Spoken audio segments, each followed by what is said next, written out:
The Ohio Harness Horsemen's Association presents Freshman Focus. A look at 2-year-olds in training across the Buckeye State.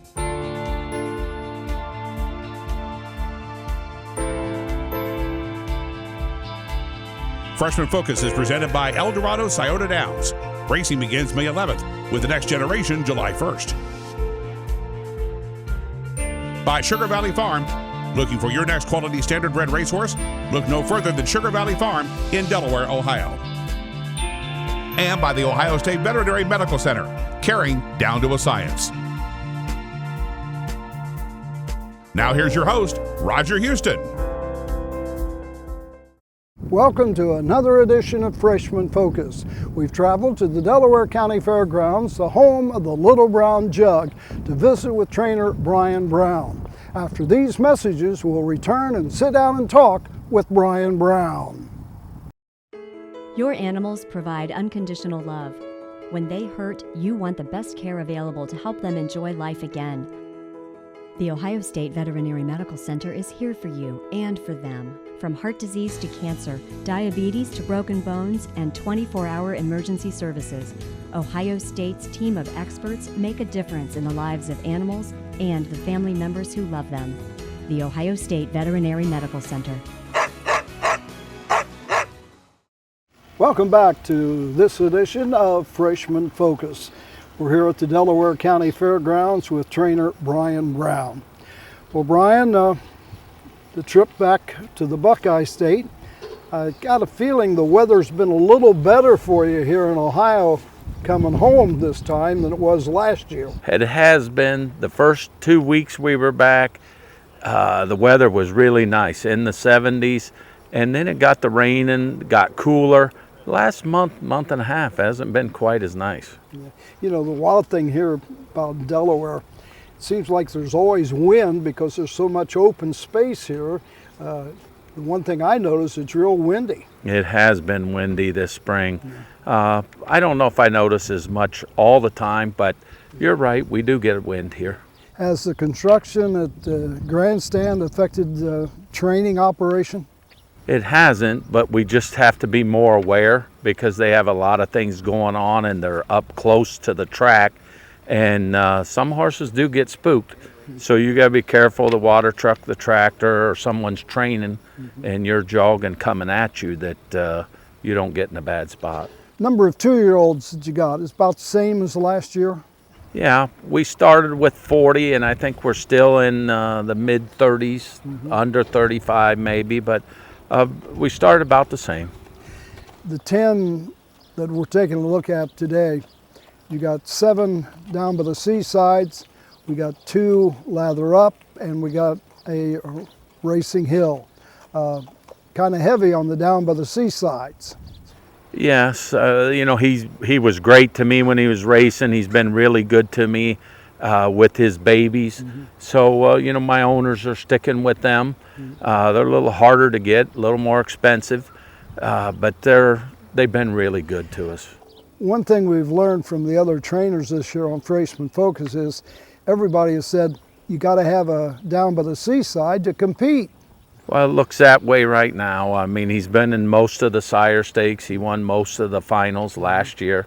So, you know, honestly, Ohio needs another sire that can compete to help keep the price of the seasides down as yearlings so we can afford them. Yeah. Have you noticed any change over the years with the offspring? It seems like early on they were so large. All the down by the seasides look like they're large. You know what? I haven't had luck with the bigger ones. I've had better luck with the medium to the less than average size. There are some good ones. Sea Silk was a pretty good mare. She was a good one. Yeah. But you might be right. Maybe they're not as big as some of them were the first year. Yeah, I noticed it just seems like to me this year, except I think Danny Noble's got one down by the seaside. When I first saw him, I thought he was a 3-year-old. Yeah. He was that big. But on the whole, though, it just seems like the bigness is not there this year. Yeah, the ones I have, I don't have a big one. I have at least average or maybe a little above average. I have one colt that's a little on the smaller side, but he's training really well right now. First crop of Lather Up, you got 2 of them. I like the lather ups I have. Both of them have good heads on their shoulders. They act like they want to be racehorses. And you got to stand by Racing Hill. He's been there a lot of times.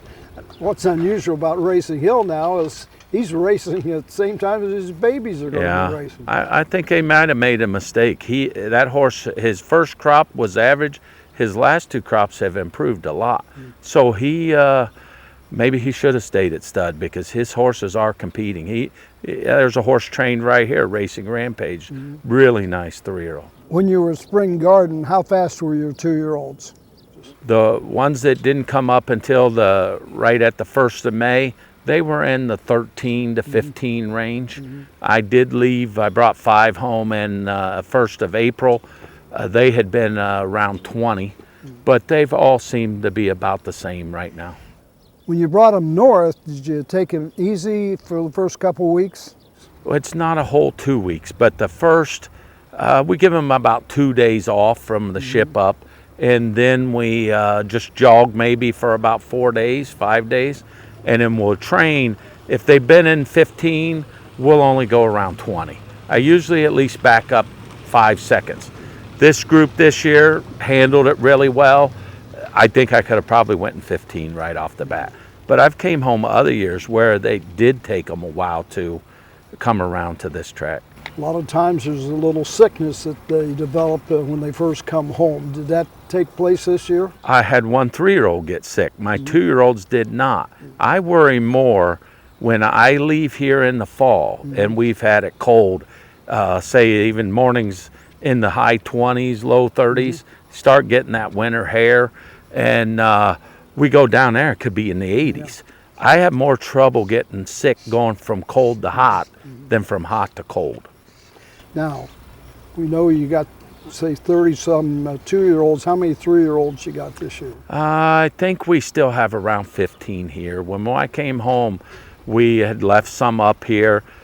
Most of those were sold early. Anything that looked like they were going to be average or less didn't stick around long once we came home. Your operation last year, I think you said you had a lot of trouble finding caretakers to work for your stable. Has that been a case again this year, or is it getting better? I don't know if it's gotten better, but I've cut down on horses. I don't have as many. We probably had in the 60s last year when I come home. We were in the 50s. Now I'm down to 46. So our help situation is good. Did the effect of not being able to get help, is that why you cut back a little? No, we didn't start out maybe only about 5 or 6 less horses. But again, anything that wasn't training good or looked like they were going to be good race horses, we've sold. And a few of the yearlings we've either quit with or sold those. Or 2-year-olds, I mean. Your Ohio breds, it looks like all pacers, no trotters? I have no Ohio trotters. I have one green shoe Pennsylvania bred, and he's come around pretty good. Got a little bit off in Florida, gave him some time, and the horse has gotten really good again. Did you try to get any Ohio bred 2-year-olds? No trotters. I really don't have the owners, and once you go while without trotters, you're pretty much labeled you can't train a trotter. So we just don't even bother with it much. So last week we were with Rosie Weaver. She's got nothing but trotters. This week we're with Brian Brown. He's got nothing but pacers. Well, if Rosie had pacers, she'd do well with those too. Yeah. Well, Brian, we want to thank you for giving us this time this morning to sit down and talk with you. And after these messages, we're going to head over to the stalls and take a closer look at the 2-year-olds in training for Brian Brown. Looking for your next quality standardbred racehorse? Look no further than Sugar Valley Farm in Delaware, Ohio. Sugar Valley's lineup of stallions includes world champion Down by the Seaside, Lather Up, the fastest horse in harness racing history, Little Brown Jug champion Well Said, and the newest stallions to the Sugar Valley lineup, Adios champion Catch the Fire, and the son of Hambletonian champion Muscle Hill, Marseille. Sugar Valley Farm, the home of champions. Racing is back at El Dorado Scioto Downs. Catch the excitement all summer long in the new grandstands. Live racing every Tuesday through Saturday nights. Tuesday and Wednesday post time is 3:15. Thursday through Saturday, the first race post time is 5:50.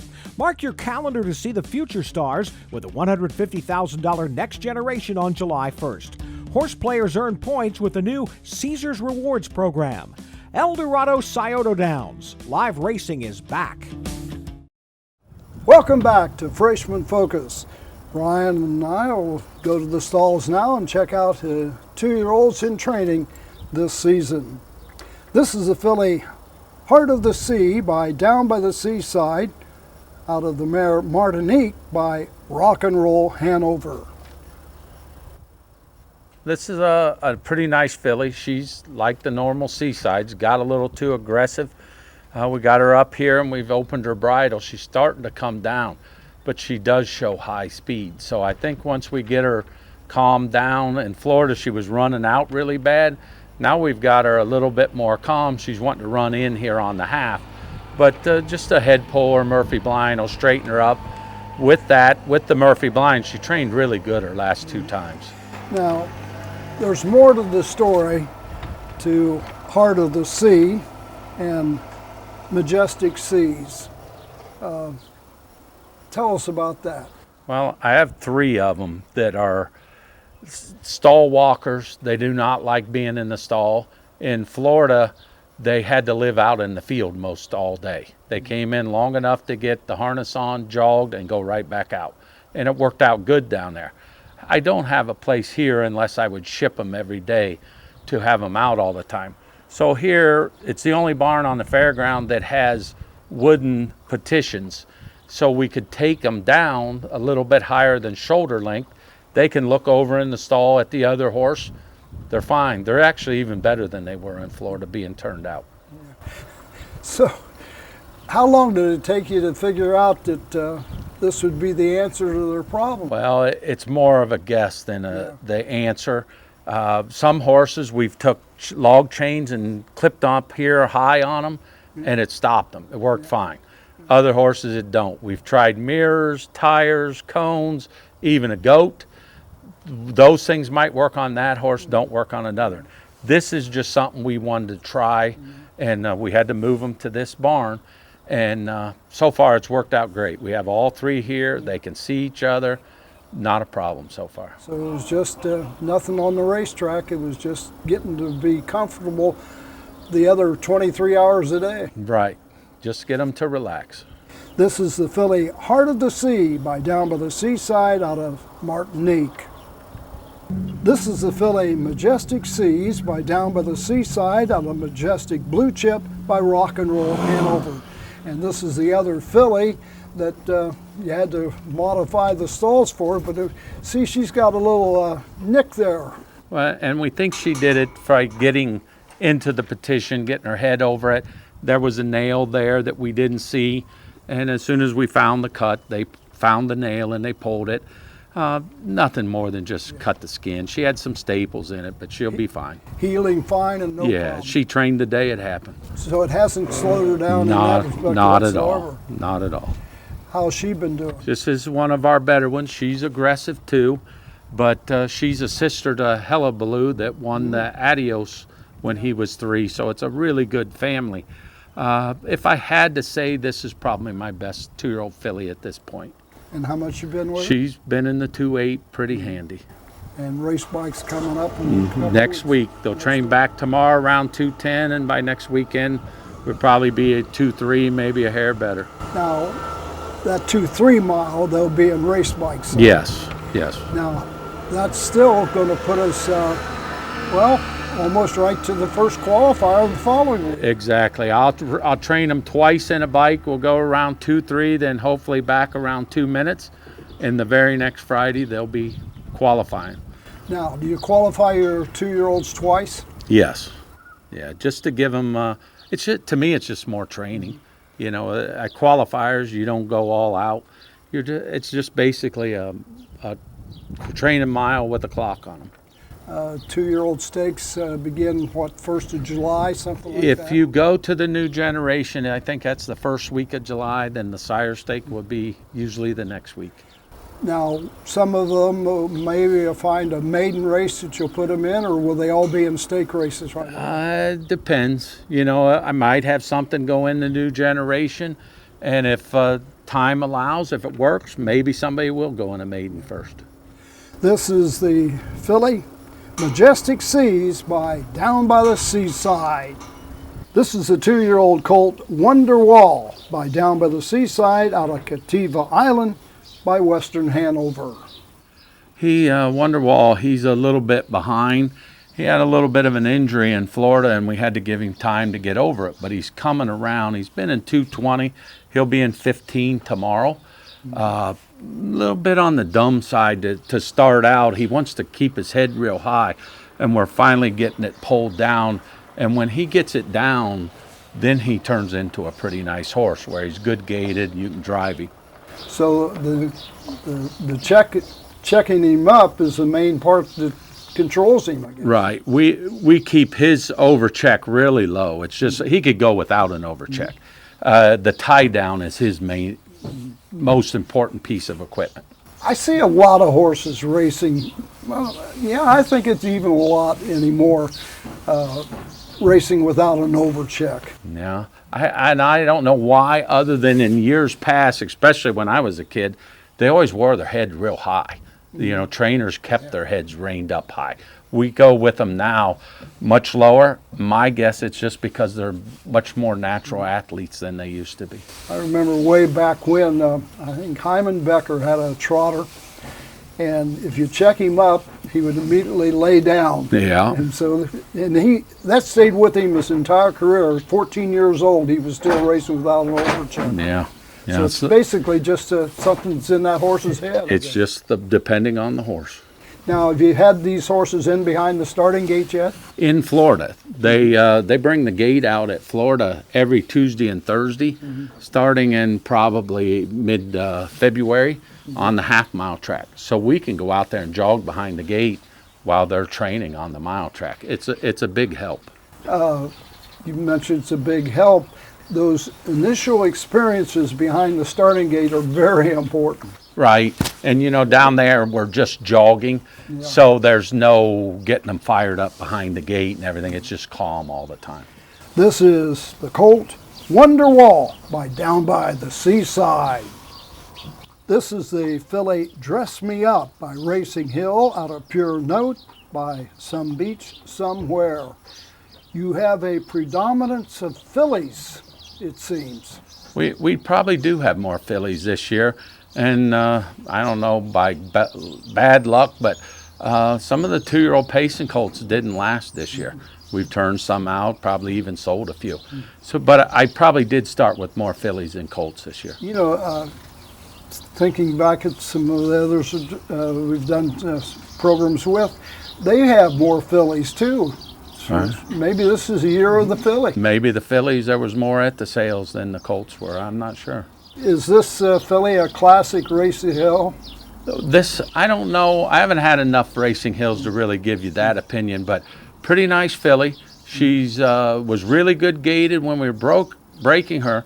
Then she came up sore behind. She had a crack in the tibia, and she got behind. She had to have about 45 days off, and I left her up here with my daughter, Jess McCown, and they got her early jogging and early training in. We picked her up 1st of April.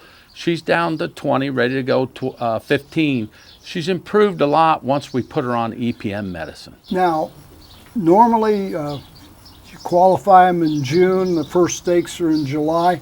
These horses that missed like 45 days, will they be in that same schedule by that time of the year? It depends on the horse. If they're coming along good, no problems, yes, they can be. I'm not going to be in a hurry to have these last two ready if they're not. If they are, they are. If they're not, we'll just wait. The horse actually tells you what to do. For sure. This is the filly Dress Me Up by Racing Hill. This is the filly Boujee Bay by Down by the Seaside out of pretty perfect, and present? Or is it pretty? It's present, pretty, and perfect.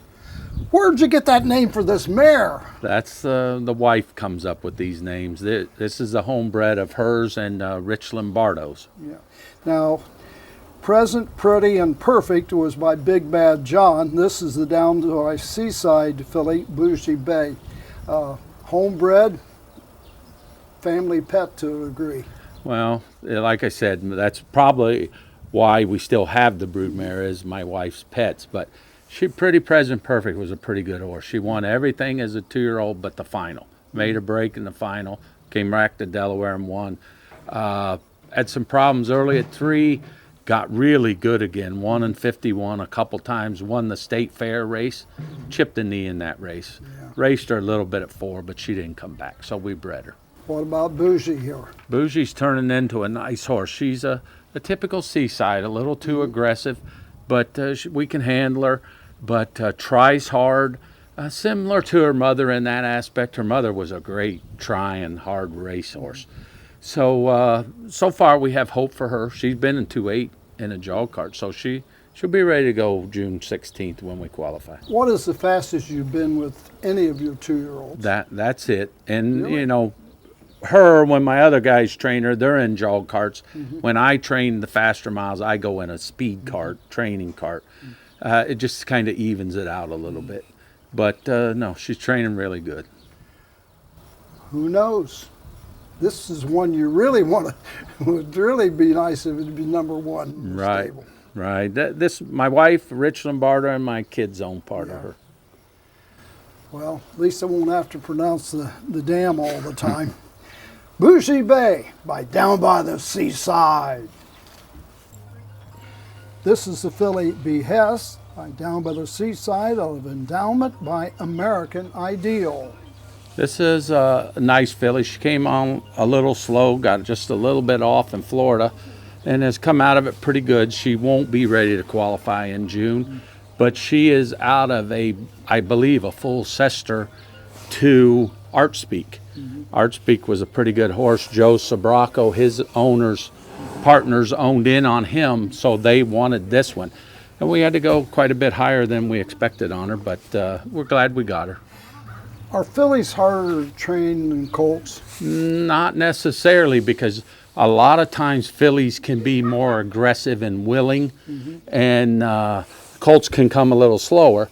And then, of course, you can get a filly that really just doesn't want to do this and has temperament problems.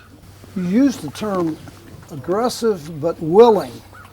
It doesn't seem like those two words go together. Well, they kind of do in this business, because aggressive means they're wanting to go. Too aggressive is a bad thing. Aggressive is okay. That when they're aggressive and wanting to go, you're doing okay, just so they don't get to the point where it's hard to handle them. Yeah. I think in my day that we called them hot and cold. Well, that's another word for it, yeah. You say she won't be ready at the time, but do you think before the season's over, you're really going to see something out of her? Well, we believe so, because she was training good in Florida. She had been in 20 like all the rest of them, and she is also Kentucky eligible. So we're not worried about being ready in June. If we're ready around August, we're in good shape. Do you have a lot of the Ohio, Kentucky eligible horses? I would say some. I wouldn't say a lot. You know, we buy a lot of them out of Circleville, and a lot of those horses are not dual eligible. The ones we buy in Lexington, which is where she came from, are dual eligible. Are there other states also have, is there Ohio and Indiana? Or? No, I don't think it works that way. It can be Indiana, Kentucky, Ohio, Kentucky, Pennsylvania, Kentucky, but I don't think they'd go the other way. Kentucky's going to continue to get tougher and tougher. The fields were shorter last year.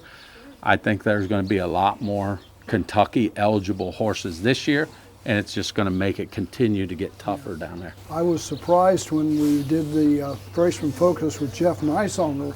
He has an Ohio, Iowa Oh, wow. eligible. I think in Iowa, it's the same thing as Kentucky. As long as you were bred and raised there for so many days, you're Iowa eligible. They can be by another stud. This is the filly Behest by Down by the Seaside. This is the gelding Johnny's Sea Drop by Down by the Seaside out of John's Bad Girl by Big Bad John. A gelding. Early on, you decide to gelding? Yes, he was getting pretty tough in the barn. He was hard to catch, wheel and kick at you. You had to give him any shots like virus, any kind of flu shots, anything. He was really tough, strike at you. So it was time he had to be a gelding. On the track, he's always been good.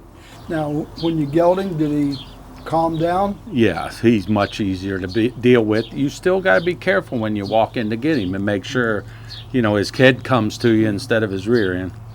Now, again, this is a Down by the Seaside, and what I go back to is a medium size. Yeah, he's even less than medium. This is my smallest one, but I will say he's about as hard a trying as any of them I got. Right now, for my 2-year-old Pacing colts, he's as good as any of them. Tries hard. If they are a bit smaller than in years past, have you found that they're a little easier to train, or? Well, the saying goes, if they're not as big, they're easier on themselves. They'll stay sounder. I've had little ones get sore too. So, of course, if you get them too big, yes, they are harder on themselves. But I think he takes after more of the Big Bad John line than the Seaside line. How important is the mare? Oh, I think it means a lot. I mean, sure, you want studs, you know, the best studs out there. But the family on the mare side, that's why all these cost so much when you go to a yearling sale, is what's going on the dam side. Everybody's looking for the breeding. Everything, they say you need 3 things when you go to the yearling sale: pedigree, pedigree, pedigree. So that's what drives the price up. No confirmation? Well, no, you need confirmation, but most trainers will take pedigree over small confirmation flaws. You can't take bad confirmation over any breeding. I think that's changed to some degree, because I remember Billy Houghton telling me that it was all confirmation. He would measure the distance between horses, how much room in this area here. They're breathing and something. Well, I don't know, because I wasn't in Billy's area, but I think back then there was a lot shorter on pedigree than we have now. The sport has changed. A lot. This is the gelding Johnny's Sea Drop by Down by the Seaside. This is the filly Dancing on Glass by Down by the Seaside out of Dreaming Alina by Rock and Roll Hanover, and this one's a little bigger than the other Down by the Seasides. A nice size filly, long-legged, good gaited. One of my better fillies. Been easy to train? Yes. The only thing she did wrong in Florida, she didn't like to follow. She didn't like the dirt hitting her in her face. And just from time after time of putting her behind them, she finally got over it.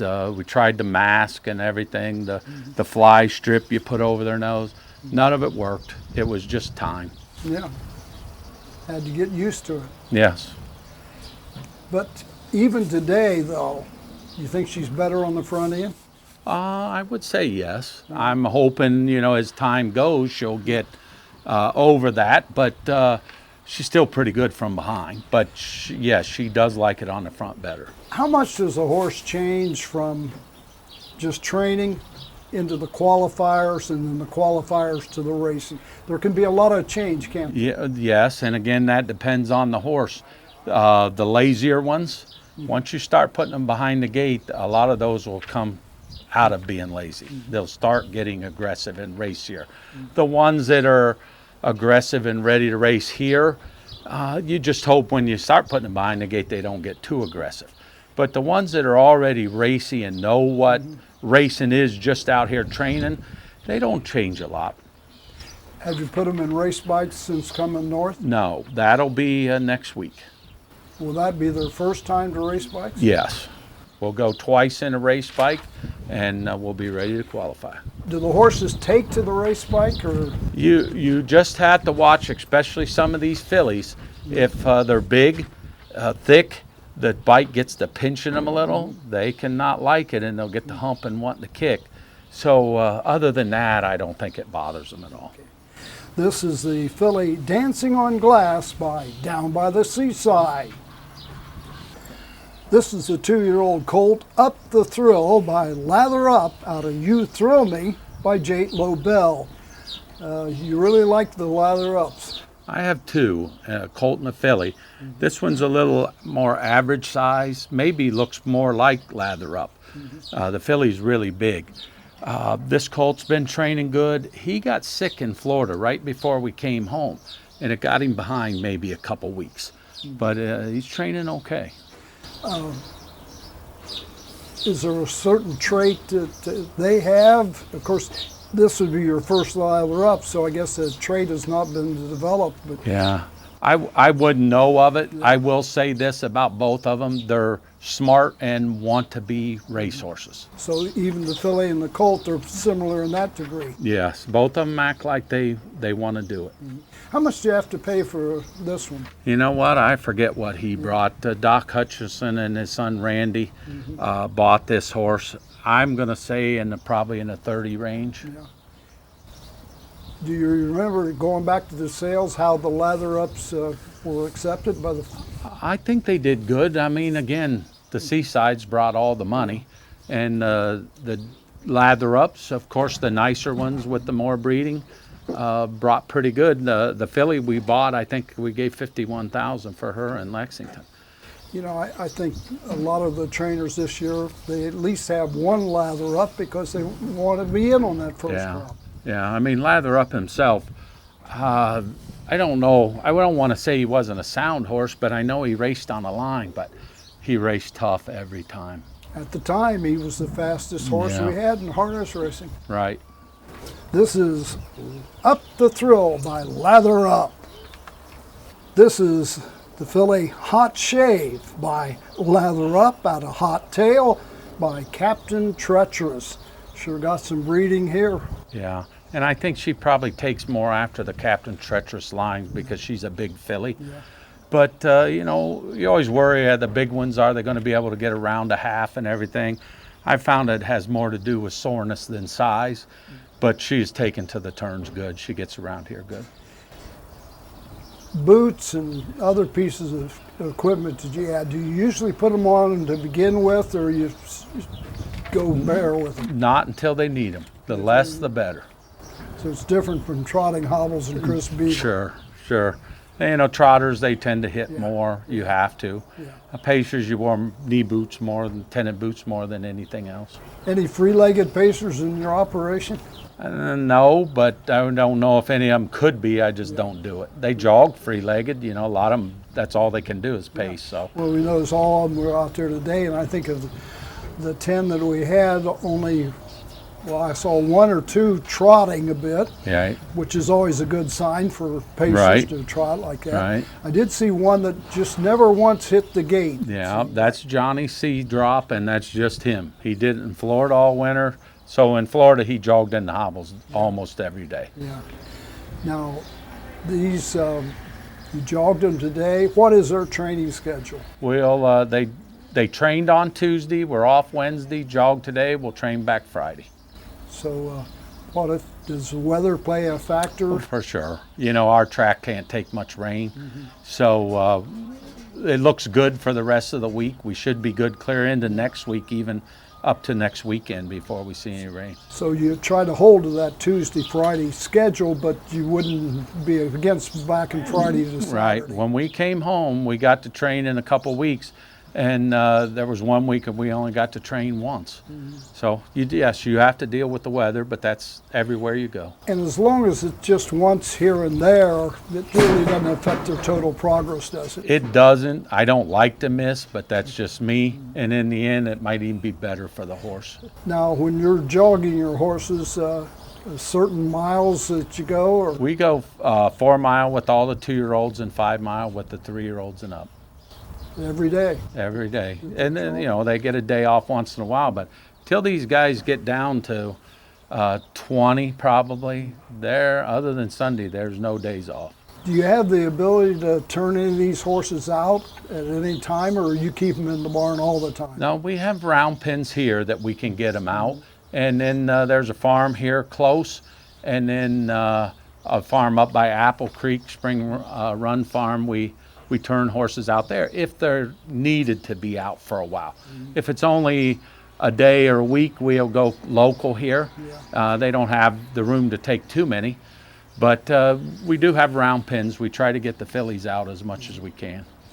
This is the other lather up in the stable, Hot Shave, a filly by Lather Up. Well, that wraps up another edition of Freshman Focus. Join us again next week, same time, same location for Freshman Focus.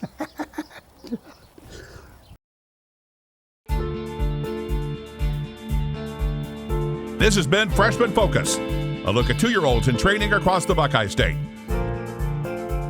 Freshman Focus is presented by Eldorado Scioto Downs. Racing begins May 11th with the next generation July 1st. By Sugar Valley Farm. Looking for your next quality standardbred racehorse? Look no further than Sugar Valley Farm in Delaware, Ohio. And by the Ohio State Veterinary Medical Center, caring down to a science. Freshman Focus is a presentation of the Ohio Harness Horsemen's Association.